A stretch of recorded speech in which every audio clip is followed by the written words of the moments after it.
You were speaking of Barry Diller Yeah. and the Diller sizzle. Right. Was that the term? That was the term. He You still say has it. that you've. That was as big as acid. Is it still? I think so. I think Barry has a really an expertise in cultivating the press and in making the press love him. Well, you have to speak to the press about that. Well, he's having tougher times today with that, but he makes good copy. yeah, but he does make good copy, and he's a very smart guy. Do you not anticipate that you would ever be in business with him again?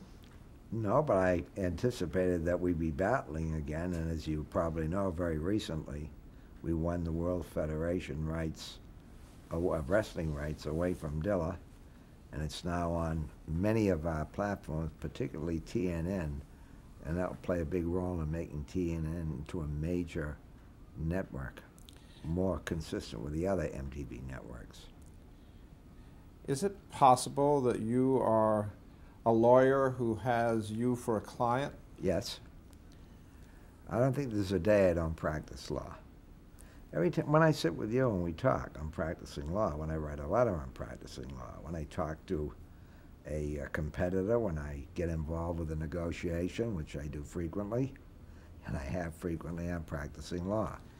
And then, of course, we've been involved in some gigantic lawsuits in which we prevailed, and I really practiced law. I actually participated in drafting the complaints.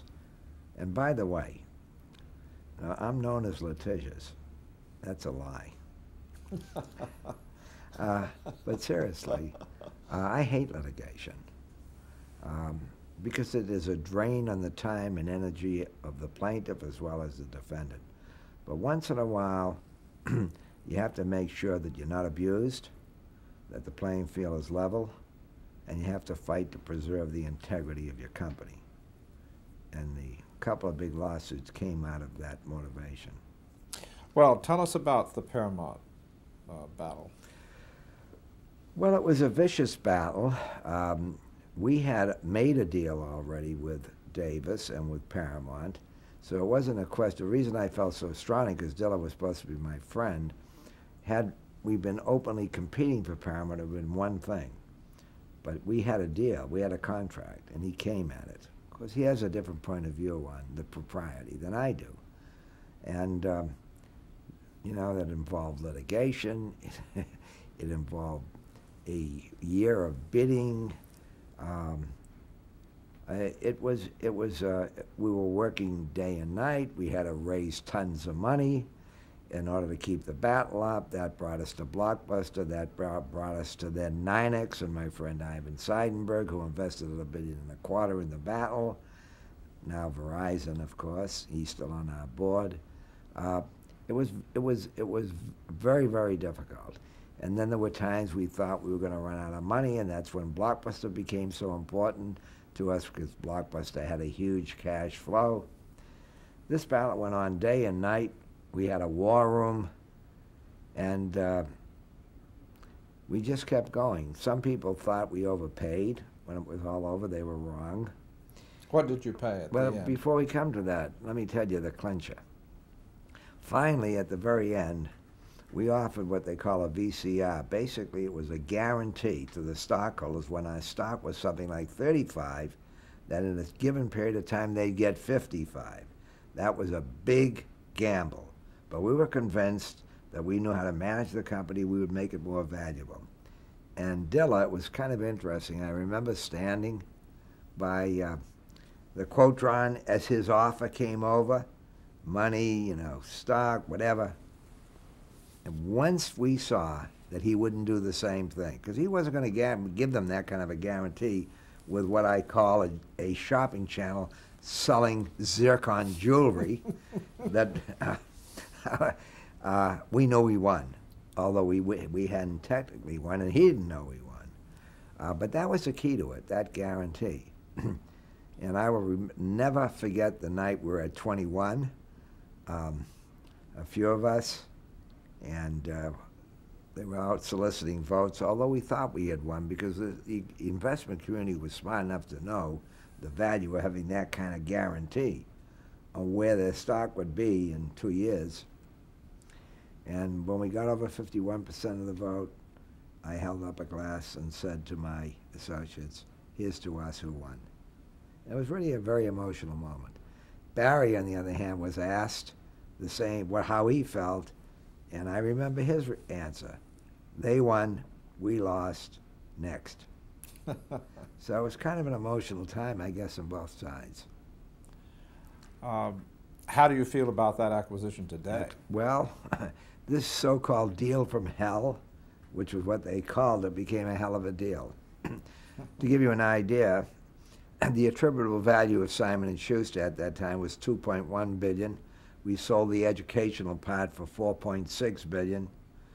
When you add up what we sold, what we kept, we're left with a value of about plus $4 billion, plus we got the studio, the television operation for nothing.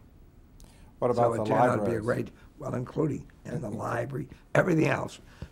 We ended up with that for nothing plus $4 billion in cash or value. What's the greatest value within that asset? Well, it's pretty hard to, we have parks, we have theaters, we have a big television operation that's produced shows like Frasier and so many other big shows, Entertainment Tonight. I guess, the whole Paramount operation and its library enabled me to achieve my dream of creating the #1 software-driven media company in the world, and we are today the #1 software-driven media company in the world.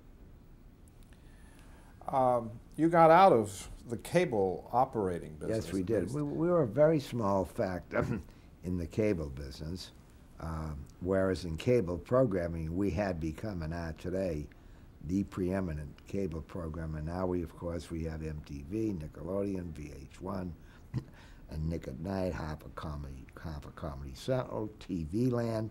We got CMT, TNN with CBS, and we just bought BET. And that's the best part of our business, cable programming. So I'm not sure what your question was as I went through that, but come back to it. Well, the question in my mind is that do you regret not having position in cable operations? No, not in cable operations. We were very small. We needed the money at the time. At the time we sold, and we got a hell of a price, first to Chuck Dolan of Cablevision, subsequently to John Malone, once my enemy, now my friend. So no, we owned very little. We got a top price. At that time we were highly leveraged, and we could use the money. Today, of course, we're under-leveraged. So you don't anticipate getting back into cable No. system ownership? No, I don't. We have a lot of distribution now because when we acquired CBS, we got tremendous radio distribution. We got tremendous television distribution. We got CBS itself, which is a distribution element of the conglomerate. And of course, we got outdoor advertising, where they're preeminent also. Infinity is preeminent. So we got all kinds of great distribution, including, of course, the network itself, CBS. Can you tell us about the blockbuster side of your business, why you got into that? And well, the primary reason we got into it was that we really almost, I say almost, needed the enormous cash flow to service the debt. So strategically, it made a lot of sense, and also we thought Blockbuster was a good business. Now, of course, Blockbuster has gone through its trials and tribulations. Blockbuster tanked at one point, as you know. I tanked with it. Suddenly, I went from brilliant to stupid, and Viacom, Blockbuster was valued at less than zero by Wall Street because it punched the rest of the company. That's history. I went to Dallas. I lived there. Everything was wrong. We corrected it. Let me finish, please. yes, But I saw then that what we were doing, the whole industry, was we were advertising what we didn't have, which was tapes. And that's I'll make the long story short. I went to California, talked to studios, brought in Antioco. We developed revenue sharing, where we give the studios a piece of the revenue. We buy tapes for $6 instead of 65. We sell them for more than we pay for them. It's been a bonanza for Blockbuster and a bonanza for the studios. So the Blockbuster story is pretty good. How did you figure that out? How did you figure out what to do? Well, first you had to see what was wrong. They were calling it at Blockbuster managed dissatisfaction. But the truth was there were not enough tapes, so the people came to get a hit. They never had it. They walked away with library product. At a certain point, they got tired of doing that. So I guess my contribution was to see the flaw in the whole operation. Every video store was operating the same way. And to begin the negotiations with the studios to change that. But John Antioco, who I brought in, and that was a real contribution, if I do say so, he's been wonderful.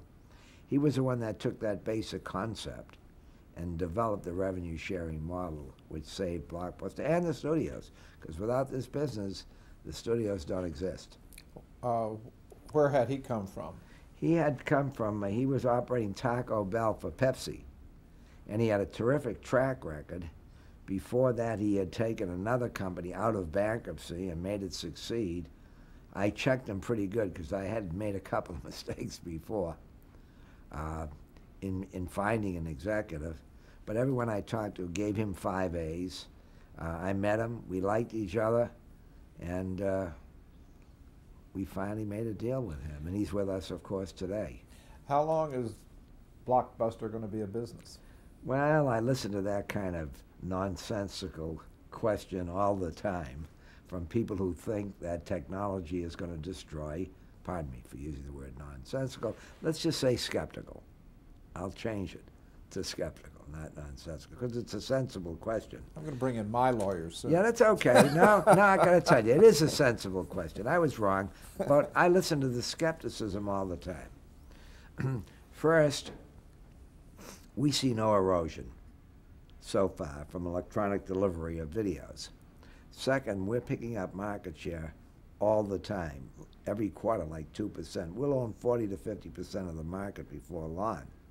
And we feel that whatever we lose, if we lose, to electronic delivery, we'll make up in market share. But remember this, when and if that comes, people are not going to stop shopping in stores. Technology never works that way. No new technology ever destroyed an old technology. People shop with their kids and their grandchildren. They don't get that on a television screen. Having said all of that, we're putting Blockbuster into the video-on-demand business itself. You may have read we just did a deal with Enron, with the phone companies, and we're trying to get Blockbuster into the electronic delivery of video material over telephone wires. So we're doing everything we should do. Meanwhile, the company's doing well. Does your deal with TiVo suggest to me that I should buy TiVo rather than Replay? No, I don't think so. I don't have too much. I think they represent an interesting technology, but considering the passive nature of the person who sits at a television set, I wouldn't think they're going to go too far. That's just a personal opinion, although we are investors. How about the MTV part of your business? How about the business, when you say the MTV? Without MTV, there probably would never have been a successful Viacom.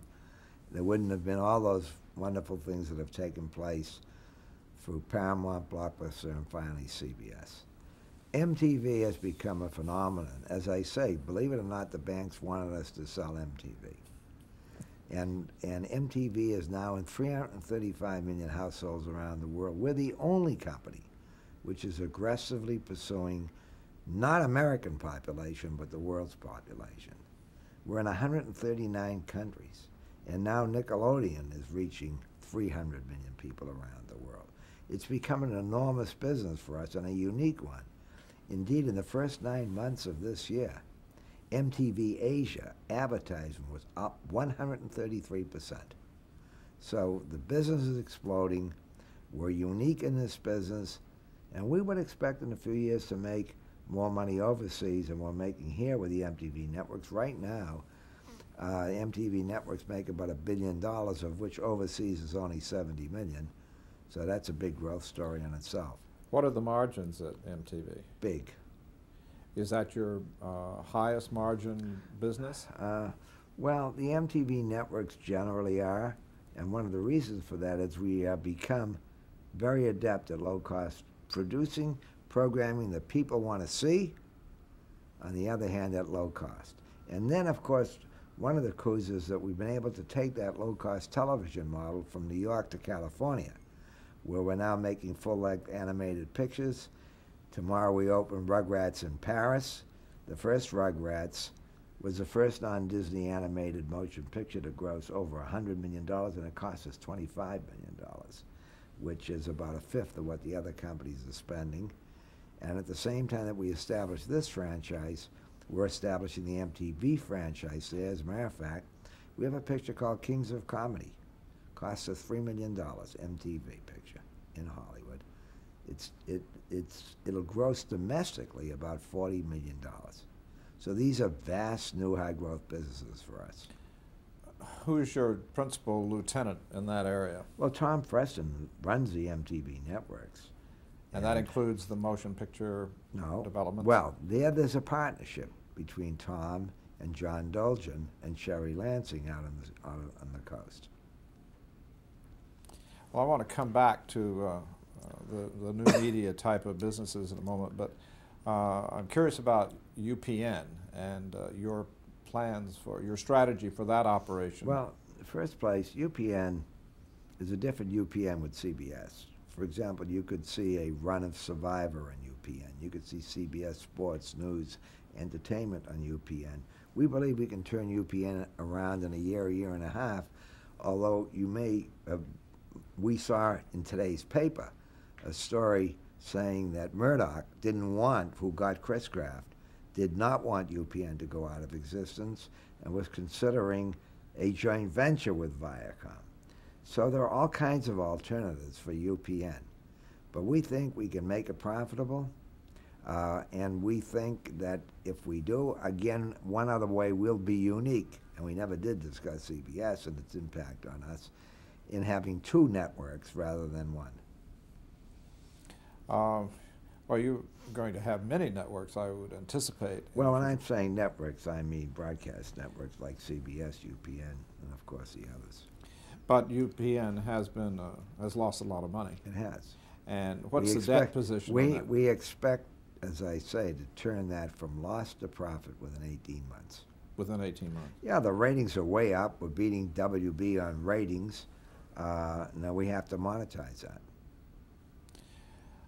When did CBS loom as a possibility in your eyes? Well, for a long time I had heard Commerson was out telling people he was going to buy it.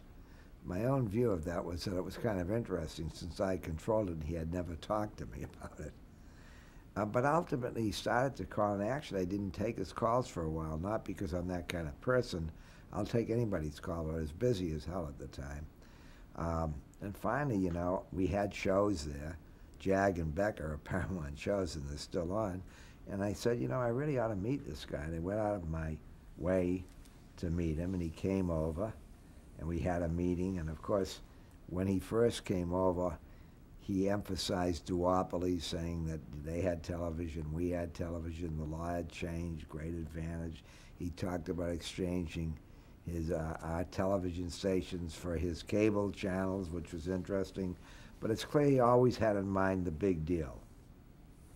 And finally, he surfaced the big deal. I got Tom Dooley and Philippe, who remain my very close friends, and were very important to me in my business life. And I said to him, look, you know, we don't think we're interested, but listen, there may be more to this than you see. And I could see then that I'd always said we wouldn't buy a network. But this was not a network. This was the biggest radio company in the world. This was the biggest outdoor advertising company in the world. This was a company with enormous strength in television. And the network was turning around into becoming one of the major forces in that business. So, and I could see then that this could be an advertising juggernaut, which it is. And the reason for that was that it would be the only company in the four fastest growing areas of the media business, which is radio, outdoor advertising, broadcast, and cable programming. So, and no other company can do that. That's why today, when people in the other companies worry about advertising, our advertising is strong. Because we're doing twice the industry in advertising, because we start with those assets and also the ability to cross-sell across all those platforms. So it has become an advertising juggernaut. Meanwhile, it's more than that. And so we have 27.5 hours of time about your business, so to speak, primetime programming. I don't mean in CBS that we create. And when you add syndicated programming, we have 71 hours of programming. And by the way, this has never happened in the history of the television business. Of the 5 top shows in syndication, and you know that's where the money is made in television, 5 belong to Viacom. It's never happened. We're a great company. Well, I'm not here to argue against that. Was Karmazin's becoming your president the essential part of that deal? Yes, it sure was. I told him from the beginning I wouldn't do the deal without him. He's a tireless operator. He's very good at what he does. And we work together very well as a team. Are you alike or are you complementary? I think in many ways we're alike. Both of us work very hard. Both of us started with nothing. Both of us are driven by the price of our stock. All of his wealth is tied up, is committed, can't sell it, or very little of it, because he believes in the merger as much as I believe in the merger. So we're very, very much alike. Is it a given that he is the heir apparent? No. I think he is a leading contender. But nothing's written on No. What's written is that if anything happens to me voluntarily or involuntarily, and it's not going to, over the next couple of years or 2.5 during the life of his contract, he becomes CEO. And the reason I say that it is not written, although he's a leading contender, is I have lots of people who have been very loyal and supportive and hardworking for all the years I've been here, like, well, just to mention a couple, not that there aren't a lot, Freston and Dolgen, and I could go on and on. I don't want you to think those are the only ones because I mention them. Loyal, tough, hard-working people who certainly could also run the company. I won't settle on any of those names because I buy the position that you're not leaving. Well, as a matter of fact, I think that's the best answer. Why should I think about it? I'm going nowhere. Let other people worry about estate taxes. Why should I worry? I'm not going. How did you decide to get into the World Wrestling Federation business? Because it's enormously valuable programming. And we're trying to reprogram TNN, which, by the way, is no longer the national network. I mean, the Nashville network, it's the national network. It'll be an all-purpose entertainment channel like USA, only it'll be better, naturally.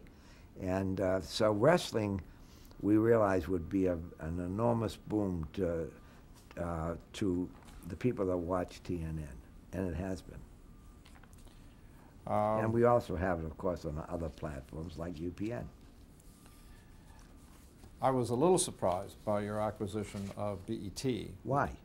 I just wasn't expecting you to take on another major company. We would take on as much cable programming, good cable programming, as we could, because it's the best part and the most profitable part of the entire entertainment industry. In the case of BET, it was already making about $150 million a year. It has only 62 million subscribers. We knew we could get that to 70. And as you may or may not know, advertisers pay black media only 50% of what they pay white media, which is not fair, and we think we can change that. So there's enormous upside. I've been on that deal for a year and a half. I went out to see John Malone about a year and a half ago to talk about BET. And he said he would sell his interest to us only for stock. They don't want money, they want our stock, and they're right. And it took about a year and a half before Bob Johnson got aboard. Then he called me and said he wanted to talk about the Malone agenda. Came in 3 months later, we made a deal. In how many ways are you affiliated with John Malone? Well, affiliated with him, I guess we're not really affiliated with him today, except he has lots of assets that we'd like to buy if we could. We're affiliated with him because, let's face it, he remains, and of course it's now AT&T, one of the biggest customers for our product. All of these networks that we've discussed need distribution on what was TCI and AT&T. So there's certainly a bond between us. More important, having come from an adversarial relationship, I got to know him very well. We put all of this behind us, and I consider him not only a great visionary, and I really mean that. He's one of the great men in our industry, but a good friend on a personal basis and on a company basis. I should know, but I'll ask the question, have you ever been in business with Rupert Murdoch?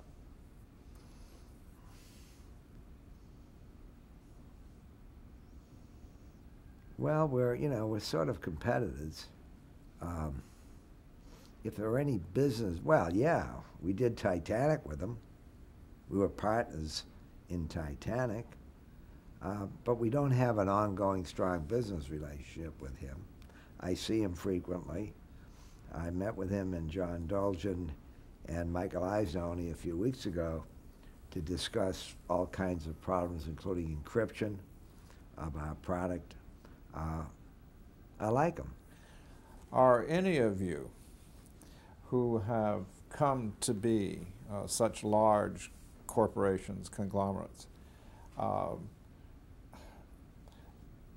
have you gotten so big that you can't get bigger? I'll give you a moment to think about that. No, you don't have to. Well, because we want to cut. Oh, okay. You want to cut, okay, but I don't and then we'll come time back. To think